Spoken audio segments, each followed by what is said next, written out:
This is KGW News at 5. These folks are some of the hardest working people in the city. They're the people who maintain your streets. They're the people who maintain your parks. And now it looks like they have a new contract. New at 5, negotiators for the city and striking workers have reached a tentative deal. This announcement came out just before 1 a.m. and followed a 12-hour mediation session on Saturday. Terms haven't been announced just yet. That most likely will come until the workers get a look at the new deal. They'll then have to vote on it. But this ends a 3-day strike for the 600-plus city employees. Welcome to KGW News at 5. I'm Joe Ranieri. Drug addiction and overdoses are affecting every corner of our state. Oregon saw a 3-fold increase in opioid overdose deaths in a recent 2-year span. The controversial law, Measure 110, was put in place to help people access recovery service, but it also decriminalized certain amounts of hard drugs. Blair Best joins us in the newsroom. And Blair, a report was just released on how the program has been doing. Joe, the early data shows that Measure 110 is making an immediate impact for people struggling with substance abuse across the state. That's everything from housing, access to treatment, and increasing outreach staff. However, some lawmakers are still skeptical of the program, and regardless of this data, are threatening to cut back on its funding. In a preliminary report released last week, the Oregon Health Authority found more than 60,000 Oregonians struggling with addiction were helped through Measure 110. That's the Drug Addiction Treatment and Recovery Act voters approved in 2020. This is really expanding a workforce that is critical and was kind of previously very underfunded. Measure 110 decriminalized user amounts of hard drugs and redirected tax dollars from marijuana sales to pay for addiction recovery centers and grants. The report shows in the first 3 months of the program, Measure 110 providers helped more than 18,000 people, primarily in rural areas of the state. And later, through the Access to Care grants, another 42,000 people received treatment and temporary housing. About $3 million went toward hiring employees. We know that Access to Care created over 200 new jobs and staff training for roles such as peer support specialists, certified recovery mentors. Overall, $265 million was given to 42 recovery groups and 11 tribal partners, reaching every county in the state. A sobering center in Southern Oregon reported that they had eased the local emergency room burden and served as a stepping stone to residential treatment and detox services. Less than 24 hours after the data was released, the House Revenue Committee held a public hearing where they talked of cutting funding for Measure 110, as much as $60 million, a recommendation that's at odds with Governor Tina Kotek's proposed budget she released last week. Investing in substance use treatment and services. Addressing gaps in treatment by providing startup costs for residential detox and inpatient treatment. Many argue parts of Measure 110, like decriminalizing certain amounts of hard drugs, is making the addiction crisis worse, and access to treatment isn't expanding fast enough, leaving people like David Castle, and that's where I shut up just a while ago, who's addicted to heroin and homeless in the Dalles. A lot of people just die on the streets because that's the only way there is. Falling through the cracks. If there's no detox here, the hospital won't do nothing for you. They'll give you a shot and send you back out on the streets. Do you think Measure 110 has made it easier for you to stay on the street and stay addicted? Oh, yeah. You don't get in trouble for using drugs? Oh, yeah, a lot easier. Well, more data around Measure 110 will be released in April. And the next hearing on the bill's funding is on Tuesday. Joe? Thanks, Blair. And we're gathering information tonight after shots fired call in Portland. Here's a look at the scene. As you can see, Portland police, some caution tape and other markers are set up there. Now, this is on the corner of Morrison and 2nd Avenue. At this point, we don't know if anyone was hurt, but as soon as we find more information, we will bring it to you.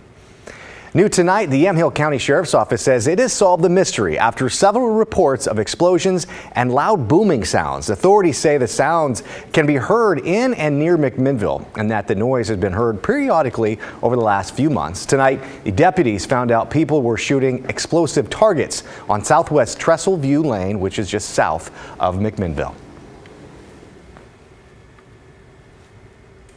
Well, joining me now is Daisy Caballero with the weather. Now, I wouldn't I hate to say it was almost spring-like out there, but we saw temperatures. I saw your weather map, upper 40s, low 50s, and it just I wouldn't call it pleasant, but it doesn't feel like winter out there. A lot pleasant, a lot more pleasant than last week or so when we were in those 20s and those 30s.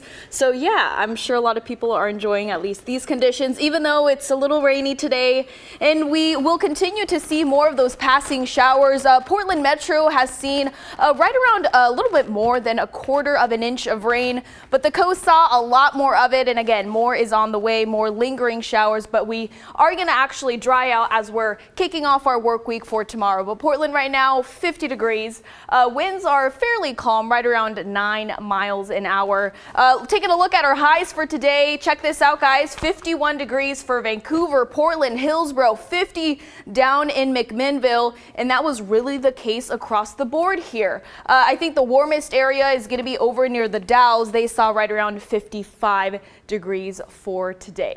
All right, we do have 2 advisories to talk about, and I'll talk a little bit more in detail in my full forecast in just a few minutes, but we have a winter weather advisory along the Cascades, Central and Eastern Oregon, and also a winter storm warning in the areas that you see here in the pink. Again, expect to see some snow, but again, we'll talk more about it in my full forecast. But taking a look at the next 3 days here, again, mostly cloudy skies for tomorrow. The rain will return for Tuesday, and then we'll see a mixture of the both as we're looking at Wednesday.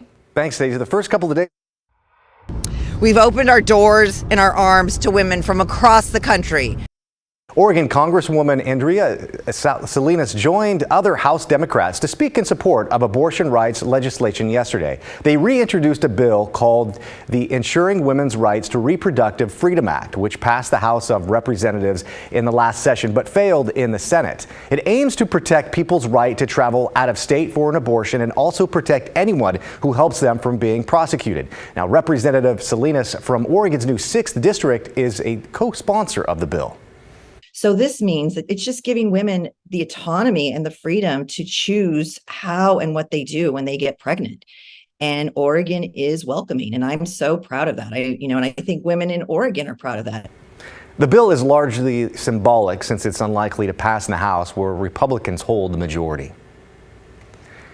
Up in Washington, gun violence is a big topic for state lawmakers in Olympia this session. Specifically, they're talking about how a newly released report from the ATF, it shows that guns bought legally are more quickly being used in crimes. Julia Calhoun is taking a closer look at the report and how state lawmakers are trying to address the problem. ATF's first sweeping report in 2 decades, looking specifically at guns used in crimes. One of the big problems it highlights, stolen guns, with more than 1 million stolen over a 4-year period, something Tacoma PD warned about earlier this week. In the hands of who knows who is really alarming for all of us. Tacoma police say a gun is stolen out of a vehicle every 48 hours. Just this month, a 17-year-old was arrested in Tacoma after police say he shot and killed a 14-year-old with a stolen gun, though it was from a house, not a car. We get asked all the time, how are juveniles getting their hands on firearms, right?